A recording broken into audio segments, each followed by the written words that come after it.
அனைவருக்கும் என் நமஸ்காரங்கள். போன அத்தியாயத்தில் மனுஷனை போல அவயவங்கள்லாம் இருக்கக்கூடிய பகவானால் எப்படி மோட்சம் தர முடியும் அப்படின்னு சொல்லி பரீட்சித்த ராஜன் கேட்டான். அதற்கான பதிலெல்லாம் சுக மகரிஷி சொன்னார். அதற்கு மேலும் அவன் கேட்ட பல கேள்விகளுக்கு தான் சொல்லக்கூடிய இந்த பாகவத புராணத்திலேருந்து அதற்கான பதில்கள் கிடைக்கும் அப்படின்னு அதையும் சொன்னார். அடுத்த மாதிரி விராட் புருஷனிடமிருந்து இந்த ஜகத் எப்படி உண்டாச்சு அப்படிங்கிறத இந்த 10வது அத்தியாயத்தில் சொல்கிறார். என்ன சொல்கிறாருங்கிறத இதில் பார்க்கலாம். ஓம் நமோ பகவதே வாசுதேவாய. அத தசமோऽध्यायः. ஸ்ரீசுகோவாச்ச. அத்ர சர்கோ விசர்கश्च ஸ்தானம் போஷணம் ஊதயः மன்வந்தரேஷானுகதா நிரோதோ முக்திராஸ்ரயः. தசமஸ்ய விசுத்யர்த்தம் நவானாமிக லக்ஷணம் வர்ணயந்தி மகாத்மானः ஸ்ருதேனார்த்தேன சாஞ்சசா. பூதமாத்ரேந்திரியதியாம் ஜன்மசர்க உதாஹிருதः பிம்ஹணோ குணவைஷம்யாத் விசர்க பௌருஷஸ்மிருதः. ஸ்திதிர்வைகுண்டவிஜயः போஷணம் தத் அனுக்ரஹः மன்வந்தராணி சத்தர்ம ஊதயக் கர்மவாசனாः அவதாராணுச்சரிதம் ஹரேஸ்சாஸ்யானுவர்த்தினாம் சதாமீஷ கதா ப்ரோக்தா நானாக்யானோபபிரும்ஹிதாः. நிரோதோஸ்யானுஷயனம் ஆத்மனः சக சக்திபிः முக்திர்ஹித்வான்யதா ரூபம் ஸ்வரூபேண வியவஸ்திதிः. ஆபாசश्च நிரோதश्च யதश्சாத்யவசீயதே ச ஆஸ்ரயः பரம் பிரம்ம பரமாத்மேதி சப்த்யதே. யோத்யாத்மிகோயம் புருஷः சோऽசௌ ஏவாதிதைவிகः யஸ்தத்ரோபயவிच्छேதः புருஷோ ஹ்யாதிபௌதிகः. ஏகம் ஏகதராபாவே யதா நோபலபாமஹே த்ரிதயம் தத்ரயோ வேத ச ஆத்மா ஸ்வாஸ்ரயாஸ்ரயः. புருஷோ அண்டம் விநிர்பித்ய யதாசௌ ச விநிர்கதः ஆத்மனோ அயனம் அன்விச்சன் அபோஸ்ராக்ஷிஸ்சுச்சிஸ்சுச்சீः தாஸ்வவாத்சித்ஸ்வசிருஷ்டாசு சஹஸ்ர பரிவத்சரான் தேன நாராயணோ நாம யதாப புருஷோத்பவாः. திரவ்யம் கர்ம ச காலश्च ஸ்வபாவோ ஜீவ ஏவ ச யதனுக்ரஹதः சந்தி ந சந்தி யதுபேக்ஷயா. ஏகோ நானாத்வமன்விச்சன் யோகதல்பாத் சமுத்திதः வீர்யம் ஹிரண்மயம் தேவோ மாயயா வியஸ்ருஜத்ரிதா. அதிதைவம் அதாத்யாத்மம் அதிபூதம் இதி பிரபுः யதைகம் பௌருஷம் வீர்யம் த்ரிதா பித்யத தச்ருணு. அந்தःஷரீர ஆகாஷாத் புருஷஸ்ய விசேஷ்டதः ஓஜஸ்ஸஹோ பலம் ஜக்ஞே ததः பிராணோ மகானசுः. அனுப்ராணந்தி யம் பிராணாः பிராணந்தம் சர்வஜந்துஷு அபானந்தம் அபானந்தி நரதேவம் இவானுகாः. प्राणेन क्षिपता शुद्धृट् अन्तराजायते प्रभोः पिपासदो जक्षतश्च प्राङ्मुखं निरभित्यत मुखतस्तालुनिर्भिन्नं जिह्वा तत्रोपजायते ततो नानारसो जज्ञे जिह्वया योऽधिगम्यते विवक्षोर्मुखतो भूम्नो वह्निर्वाक्व्याहृतं तयोः जले चैतस्य सुचिरं निरोधः समजायत नासिके निरभित्येतां दोधूयति नभस्वति तत्र वायुर्गन्धवहो घ्राणो नसि जिगृक्षतः यदात्मनि निरालोकम् आत्मानं च दिदृक्षतः निर्भिन्ने ह्यक्षिणी तस्य ज्योतिश्चक्षुर्गुणग्रहः बोध्यमानस्य ऋषिभिः आत्मनस्तज्जिगृक्षतः कर्णौ च निरभित्येतां दिशः श्रोत्रं गुणग्रहः वस्तुनो मृदुकाठिन्य लघुगुरोष्णशीततां जिगृक्षतस्त्वं निर्भिन्ना तस्यां रोममहीरुहाः तत्र चान्तर्बहिर्वातः त्वचालब्धगुणो वृतः हस्तौ रुरुहतुस्तस्य नानाकर्म चिकीर्षया तयोस्तु बलम् इन्द्रश्च आदानम् उभयाश्रयं गतिं जिगीषत पादौ रुरुहाते अभिकामिकां पद्भ्यां यज्ञस्वयं हव्यं कर्मभिः क्रियते नृभिः निरभित्यतशिष्णो वै प्रजानन्दामृतार्थिनः उपस्थासीत् कामानां प्रियं तदुभयाश्रयम्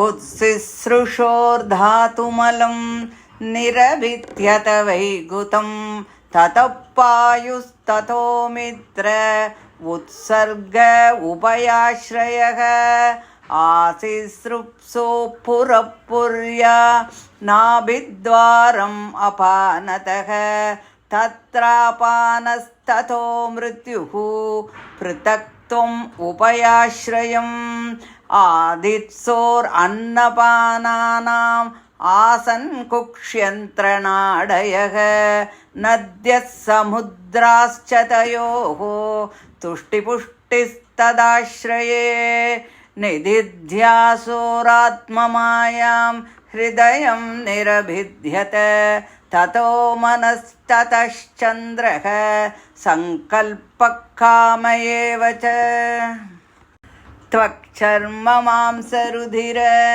मेदो मञ्जास्ति धातवः भूम्यप्तेजोमयाः सप्त प्राणो व्योमाम्बुवायुभिः गुणात्मकानि इन्द्रियाणि भूतादिप्रभवा गुणाः मनः सर्वविकारात्मा बुद्धिर्विज्ञानरूपिणी एतद्भगवतो रूपं स्थूलं ते व्याहृतं मया मह्यादिभिश्चावरणैः अष्टभिर्बहिरावृतम् अतः परं सूक्ष्मतमम् अव्यक्तं निर्विशेषणम् अनादिमध्यनिधनं नित्यं वाङ्मनसः परम् अमुनी भगवद्रूपे मया ते अनुवर्णिते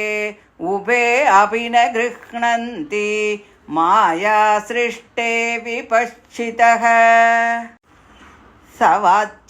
सवाच्यवाचकतया भगवान् ब्रह्मरूपदृक् नामरूपक्रिया दत्ते सकर्म अकर्मकः प्रजापतीन् मनून् देवान् ऋषीन् पितृगणान् पृथक् सिद्धचारणगन्धर्वान् विद्यात्रासुरगुह्यकान् किन्नराप्सरसो नागान् सर्पान् किं पुरुषोरगान् मातृरक्षपिशाचांश्च प्रेतभूतविनायकान् कूष्माण्डोन्मादवेतालान् यातुधानान् ग्रहानपि खगान् मृगान् पशून् वृक्षान् गिरीन्द्रपसरीसृपान् द्विविधाश्चतुर्विधायेन्ये जलस्थलनभौकसः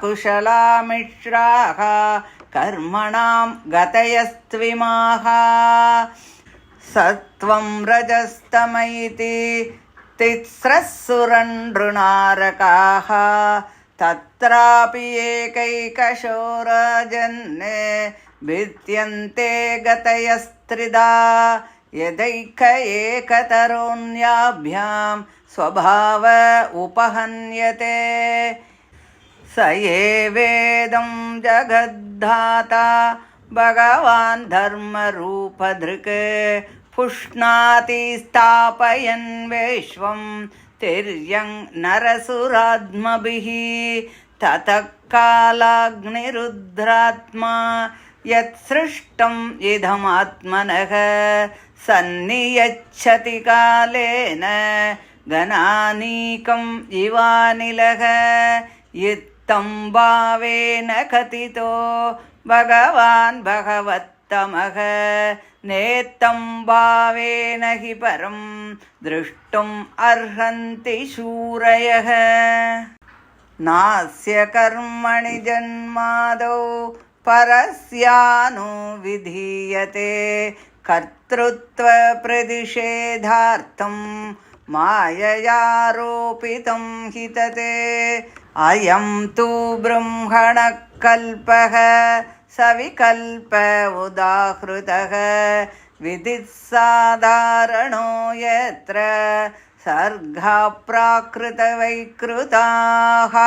परिमाणं च कालस्य कल्पलक्षणविग्रहं यथा पुरस्ताद्व्याख्यास्ये पाद्मं कल्पमतो शृणु सौनक उवाच यदाहनो भवान् सूत क्षत्ता भागवतोत्तमः चचार तीर्थानि भुवः त्यक्त्वा बन्धून् सुदुस्त्यजान् कुत्र कौशारवेस्तस्य संवादो अध्यात्मसंश्रितः यद्वास भगवांस्तस्मै पृष्टस्तत्त्वम् उवाचः ब्रूहि नस्तदिदं सौम्य विदुरस्य विचेष्टितं बन्धुद्यागनिमित्तं च तथैवागतवान् पुनः सूत उवाच राज्ञा परीक्षिता पृष्टो यदवोचन्महामुनिः तद्वोऽभिधास्ये शृणुत राज्ञः प्रश्नानुसारतः इति श्रीमद्भागवते महापुराणे वैयासक्यामष्टादशसाहस्र्यां पारमहंस्यां संहितायां द्वितीयस्कन्धे पुरुषसंस्थानुवर्णनं नाम दशमोऽध्यायः इति द्वितीयस्कन्धः समाप्तः। ॐ तत्सत्। श्रीहरये नमः। श्रीहरये नमः। श्रीहरये नमः। गोपिका जीवनस्मरणं गोविन्द गोविन्द. வைராஜன் அப்படின்னு சொல்லக்கூடிய அந்த அனிருத்தனால் உண்டான பிரம்மா எப்படி இந்த லோகத்தை படைச்சார் அப்படின்னு சொல்லி பரீட்சித்து கேட்டார். அதற்கான பதிலை சொல்கிறார். அந்த வைராஜன்கிட்டேருந்து தானே பிரம்மா உண்டானார். அந்த பிரம்மாட்டேருந்து தானே இந்த எல்லாமே லோகத்தில் எல்லாமே உண்டாருது. அதனால் அதற்கான பதிலை இப்போ சொல்கிறார். இந்த பாகவதத்தில் சர்க்கம் விசர்க்கம் தானம் போஷணம் ஊதி மன்வந்தரம் ஈசானுகதை நிரோதம் முக்தி ஆச்சரியம் அப்படின்னு 10 லட்சணங்களை சொல்கிறார். இந்த 10ஆவதான ஆச்சரியத்தினுடைய மகிமையை பற்றி தெரிஞ்சுக்கிறதுக்கு முன்னாடி இருக்கக்கூடிய அந்த 9 லட்சணங்களை வேத சப்தத்தாலும் அதன் அர்த்தத்தாலும் வர்ணிக்கிறார்கள். ஆகாசம் முதலிய பஞ்சபூதங்கள், அவைகளின் சப்தம் முதலிய தன்மாத்திரைகள், இந்திரியங்கள், மகத்தத்துவம், அகங்கார தத்துவம் இவைகளினுடைய தோற்றமானது பரமேஸ்வரனிடமிருந்து சத்துவம், ரஜஸ், தமஸ் ஆகிய முக்குணங்களின் பரிணாம விசேஷத்தால் உண்டாவதே சர்க்கம் என்று சொல்லப்படும். வைராஜ புருஷனிடமிருந்து உண்டான பிரம்மா சிருஷ்டிக்கும் ரஜோகுண பிரதானமான சிருஷ்டி வியஷ்டி சிருஷ்டி. அவர்கள் தேவ மனுஷ்யாதிகள். இது விசர்க்கம் அப்படின்னு சொல்கிறார். பகவான் அவதாரம் பண்ணி ஜகத்தை பரிபாலிக்கிறது, எல்லாவற்றிற்கும் மேலானவராக இருப்பது, பிராணிகளை எல்லாம் அதனுடைய கட்டுப்பாட்டில் வைத்திருப்பது, இவைகளெல்லாம் பகவானின் மேன்மை. அதைத்தான் ஸ்திதி அப்படின்னு சொல்கிறார். அதே ஸ்தானம் அப்படின்னு கூட சொல்கிறார். பகவான் தன்னுடைய அனுகிரகத்தால் இந்த ஜகத்தை காப்பாற்றி அனுகிரகம் பண்ணுறது போஷணம். தர்மத்தை அனுஷ்டித்து மக்களை காக்கும் மனுக்களை பற்றி சொல்வது மன்வந்தரம். ஜீவர்களை கர்மங்களினுடைய தலையில் சிக்க வைக்கும் அந்த ஜென்மாந்திர வாசனைன்னு சொல்கிறோமே, அந்த வாசனைகளே ஊதி. பல வகையான உபாக்கியானங்கள் அடங்கிய பகவானுடைய அவதார கதைகளும் சரித்திரங்களும் ஈசானு கதை அப்படின்னு சொல்கிறா. பகவான் யோக நித்திரை செய்யும்போது ஜீவன் தன்னுடைய உபாதைகளோடு மற்ற சக்திகளோடு அவரிடத்தில் லயமடைவது நிரோதம். இந்த ஜீவன் தேவாதி உருவங்களை எல்லாம் பெற்று தனித்தனியான தன்மையை விட்டு பாபங்களே இல்லாமல் தன்னோட அஞ்ஞான ரூபத்தை விட்டுட்டு உண்மையான ஞான ஸ்வரூபமான இறைநிலையில் நிலைத்து இருப்பதற்கு பெயர் முக்தி. ஜகத் சிருஷ்டியும் பிரளயமும் எதனிடமிருந்து உண்டாகிறதோ, யார் பரபிரம்மம் பரமாத்மா என்றெல்லாம் சொல்லப்படுகிறார்களோ அவனே ஆசிரியம். உடலில் இருக்கும் 5 புலன்களுக்கும் ஒரு அமைப்பு இருக்குது. அந்தந்த புலன்களுக்கும் ஒரு அதிஷ்டான தேவதையும் இருக்குது. அதற்கு ஒரு சக்தி, ஒரு உணர்ச்சி உண்டு.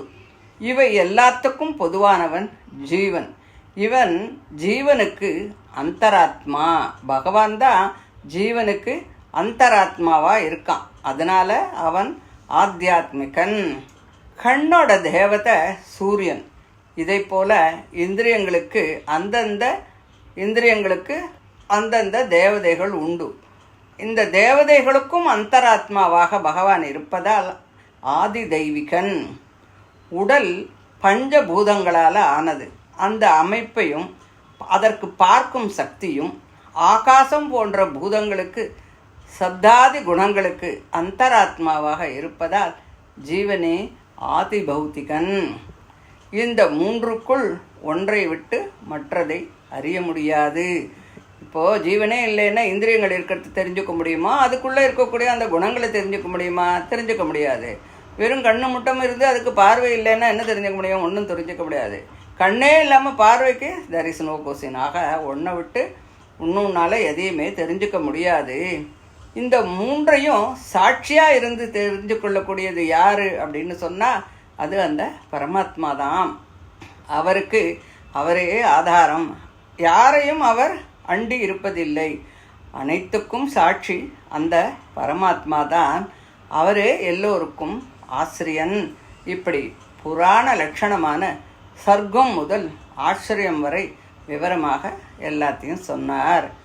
அடுத்த மாதிரி பிரம்மா தேவாதி மனுஷ்யாதிகளை எப்படி படைக்கிறார் அப்படிங்கிற விதத்தை சொல்கிறார். விராட் புருஷன் பிரம்ம அண்டத்தை புலந்து கொண்டு வந்தபோது தனக்கு இருக்கிறதுக்கு ஒரு இடம் வேணும் அப்படிங்கிறதுக்காக ஜலத்தை சிருஷ்டி பண்ணினார். அதில் அவர் வசித்தாலும் கூட அதில் தானே அவர் சயனம் பண்ணிட்டுருக்கார். அதுவும் அவர் ஏற்படுத்தியது தான். அந்த ஜலத்துக்கு நாரக அப்படின்னு சொல்கிற பேர் வந்தது. அதில் ஒரு 1000 வருடங்கள் அவர் இருந்தார். அதனால் அவருக்கு நாராயணன் அப்படின்னு பேர் உண்டு. அவருக்கு நரன் என்றும் கூட ஒரு பெயர் உண்டு. அவருடைய அனுகிரகத்தினால தான் ஜீவர்களுடைய கர்மா காலம், சுபாவம் இவை எல்லாமே அவாவா காரியத்தெல்லாம் பண்ணுறா. அவைகளுக்கெல்லாம் தனிப்பட்ட முறையில் எந்த விதமான சக்தியும் கிடையாது. பகவத் அனுகிரகமே அனைத்திற்கும் காரணம். அந்த சிருஷ்டிக்கு முன்னாடி பகவான் தான் ஒருவனாகத்தான் இருந்தார். அந்த புருஷன் பல வகையான சொரூபத்தை தான் அங்கீகரிக்க வேண்டும் அப்படி என்ற சங்கல்பத்தோட தன்னுடைய மாயையினுடைய சம்பந்தத்தினால ரஜோகுணமுடைய நான்முகனை படைச்சு அந்த நான்முகனுக்கு அந்தராத்மாவாக இருந்து ஆத்மா, இந்திரியம், சப்தாதி விஷயங்கள் என மூன்றாக படைத்தான். இதைத்தான் அத்தியாத்மிகம், ஆதி தெய்வீகம், அதிபூதம் அப்படின்னு சொல்கிறான். பகவானுடைய திருமேனியில் உள்ள ஆகாசத்திலேருந்து விராட் புருஷனுக்கு இந்திரிய சக்தி, மனசக்தி, தேக சக்தி இதெல்லாம் உண்டாச்சு. இந்த மூன்றுலேருந்து எல்லா பிராணிகளுக்கும் பிராணன் உண்டாச்சு. பிராணன் இல்லைன்னா இந்திரியங்கள் எப்படி செயல்பட முடியும்? அந்த பிராணனுடைய அசைவால் வயத்தில் பசி, தாகம் இவையெல்லாம் ஏற்படுறது. பசி, தாகம் ஏற்பட்டவுடனே வாய் தோன்றுறது. அதுக்கு பிறகு சாப்பிடணும், குடிக்கணும் அப்படிங்கிற ஆசை வருது. அதுக்கு பிறகு முகவாய் உண்டாயிற்று. அப்புறமா நாக்கு உண்டாச்சு. அந்த நாக்கு வந்த உடனே ருச்சி, அந்த ரசங்கள் தோன்றியது. அதன் தேவதையான வருணனும் தோன்றினான். வாயிலேந்து வாக்கு என்னும் இந்திரியமும் அதனுடைய சப்தமும் உண்டாச்சு. அந்த பிராணவாயு அசையும் போது மூக்கு உண்டாச்சு. அதிலிருந்து கந்தத்தை சுமக்கின்ற வாயு பகவான் உண்டானார். கந்தத்தை கிரகிக்க விரும்பும் விராட் ரூபனுக்கு முகரும் சக்தி தரும் கிராண இந்திரியம் தோன்றியது. தன்னையும் பிற வஸ்துக்களையும் பார்க்க விரும்பிய போது கண்கள், அதனுடைய திறன், காணும் அறிவு, அதனுடைய தேவதையான சூரியன் உண்டானார். யோக நித்திரை செய்யும் பிரபுவை தேவர்கள் எழுப்புகின்ற காலத்திலே அந்த சப்தத்தை தான் கிரகிக்க விரும்பினார். அதனால் காதுகள், திக்குகள், தேவதைகள் தோன்றின. இப்படி ஒவ்வொன்றாக 11 இந்திரியங்களை அதிதெய்வம் என்று சொல்கிறார்கள். சப்தத்தை கிரகிக்கக்கூடிய சப்த சக்தி உண்டாயிற்று. கடினம், மென்மை, கனமில்லாமல் இருப்பது, குளிர்ச்சியாக இருப்பது, உஷ்ணமாக இருப்பது இவைகளையெல்லாம் தோல் கிரகிக்கின்றது. அதற்கு அந்த தோல் உண்டானது. இது ஆத்தியாத்மிகம். தோலில் ரோமங்களும் அதற்கு அதிஷ்டான தேவதைகளும் உண்டானார்கள். தொடு உணர்ச்சியும் அதன் காற்று, வாயு தேவதையும் உண்டானது. பூமி முதலிய பூதங்களின் கந்தம் போன்ற விஷயங்கள் அதிபூதம் என்று சொன்னார்கள். இப்படி மூன்றாக படைத்தான் பகவான். பல வகையான காரியங்களை செய்ய விரும்பிய போது கைகள் ஏற்பட்டன. அந்த கைகளுக்கு பலமும் உண்டானது. அதனுடைய தேவதை இந்திரனும் தோன்றினார். நடக்க நினைத்தபோது பாதங்கள் உண்டாயிற்று. அவைகளுக்கு மகாவிஷ்ணுவே தேவதையாக இருக்கிறார். யாகத்திற்கு தேவையான பொருள்களை நடந்தே சம்பாதிக்க வேண்டும். அதுவே கால்களை பெற்றதனுடைய பிரயோஜனம் ஆகும். பிறகு குழந்தை, புணரும் இன்பம் இவைகளை அடைய ஆண் பெண் குறிகள் உண்டாயிற்று. இது 2 விஷயத்தை ஆதாரமாக கொண்டது. ஒன்று உபஸ்தம் என்னும் இந்திரியம், 2 அதன் தேவதையான பிரஜாபதி. சாப்பிட்ட உணவின் மிச்சத்தை வெளியேற்ற மலத்வாரம் ஏற்பட்டது. அதற்கு பிறகு பாயு என்றும் வெளியேற்றும் புலன், அதற்கான தேவதை மித்திரன் உண்டானார். ஒரு தேகத்திலிருந்து மற்றொரு தேகத்திற்கு செல்ல விரும்பியதால் அபானன் என்ற வாயுவும் அதற்கான தேவதையான மிருத்து தேவதையும் உண்டானார். அதன் பின் அன்னபானங்களுக்காக வயிறு, குடல், இரத்த குழாய்கள், தேவதையான நதிகள், ஹிருதயம், அதன் தேவதையான சந்திர பகவான், மனதின் சக்திகளான சங்கல்பம், ஆசைகள் ஆகிய இவைகள் எல்லாம் தோன்றியது. பூமி, நீர், நெருப்பு, 7 தாதுக்கள், கடினமானது, மென்மையானது ஆகிய அந்த தோல், சதை, பற்று, மாமிசம், இரத்தம், கொழுப்பு, எலும்பு, சதை ஆகிய எல்லாமே உண்டானது. ஆகாசம், ஜலம், வாயு இவைகளிலிருந்து பிராணன் ஏற்பட்டது. இந்திரியங்கள் அதனதன் குணங்களான ரூபம், ரசம், கந்தம், சப்தம், ஸ்பர்சம் ஆகிய பூதங்களுக்கு முன் அகங்காரத்திலிருந்து தோன்றியது. மனமே சகல விவகாரங்களுக்கும் இருப்பிடமானது. சங்கல்பத்திற்கும் விகல்பத்திற்கும் இதுவே காரணம். புத்தியே அறிவினுடைய ரூபம். இந்த பகவான் என்ற ரூபம் 8 வஸ்துக்களால், அதாவது பஞ்சபூதங்கள், அகங்காரம், மகத்தத்துவம், பிரகிருதி இவைகளால் சூழப்பட்டது. இந்த பிரகிருதி, மகத், அகங்காரம், தன்மாத்திரைகள், பஞ்சபூத சப்தாதி விஷயங்கள் இவைகளை சேர்த்து அண்டத்தை பிரித்து பிரம்மனை படைக்கும் வரை உள்ள சிருஷ்டியே சமஷ்டி சிருஷ்டி என்று பெயர். பிரம்மாவிற்கு சமஷ்டி புருஷன் என்றும் பெயர் உண்டு. பிரம்மாவின் சிருஷ்டியான தேவ மனுஷ்யாதிகள் வியஷ்டி சிருஷ்டி. இவைகளை எல்லாம் நான் உனக்கு சொன்னேன். இதற்கு மேலான ஒரு சூஷ்ம ரூபமும் உண்டு. அதற்கு பெயரும் குணமும் ஆதியும் அந்தமுமே இல்லை. மனதிற்கு எட்டாதது. இவைகள் இரண்டும் மாயையின் தோற்றம்தான். அதனால் ஞானிகள் இதை ஆராதனைக்கு ஏற்றுக்கொள்ள முடியவில்லை. அந்த பகவான் மாயையினால் பல ரூபத்துடனும் நாமத்துடனும் செயல்படுகிறான்.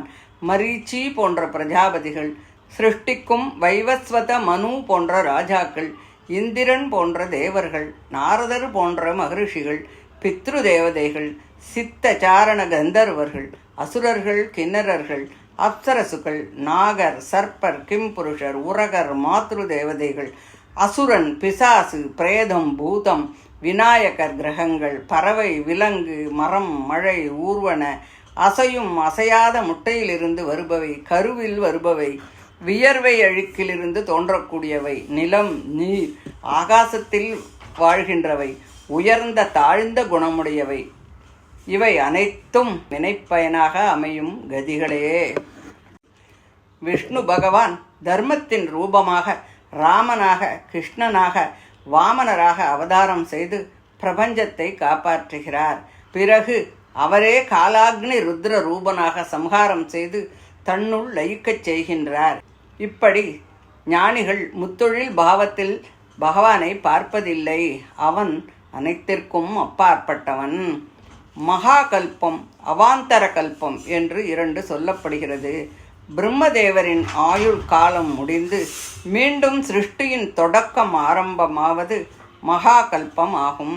பிரம்மதேவன் ஒரு இரவு முடிந்து வரக்கூடிய சிருஷ்டி ஆரம்பமாகும் பகல் காலம் அவாந்தர கல்பம்.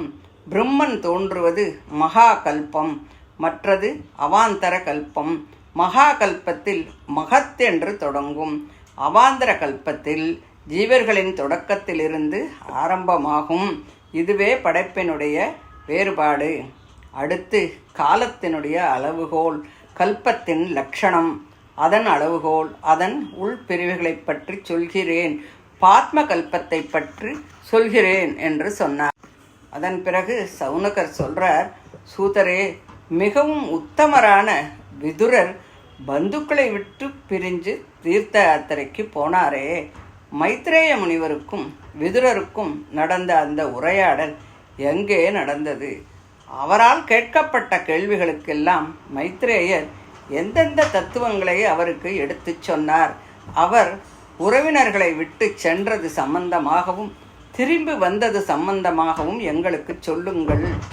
ராஜா பரீட்சித்தினால் கேட்கப்பட்ட கேள்விகளை அனுசரித்து சுகபிரம்ம ரிஷி என்ன பதில் சொன்னாரோ அதை நான் உங்களுக்கு சொல்கிறேன் என்று சூத மகரிஷி சொன்னார் என்று சொல்லி இந்த 10வது அத்தியாயம் முடியறது. இதோட 2வது ஸ்கந்தமும் முடியறது. இதை தொடர்ந்து 3வது ஸ்கந்தத்தில் முதல் அத்தியாயத்திலேருந்து நாம் அடுத்த ஆடியோவில் பார்க்கலாம். தேங்க்யூ.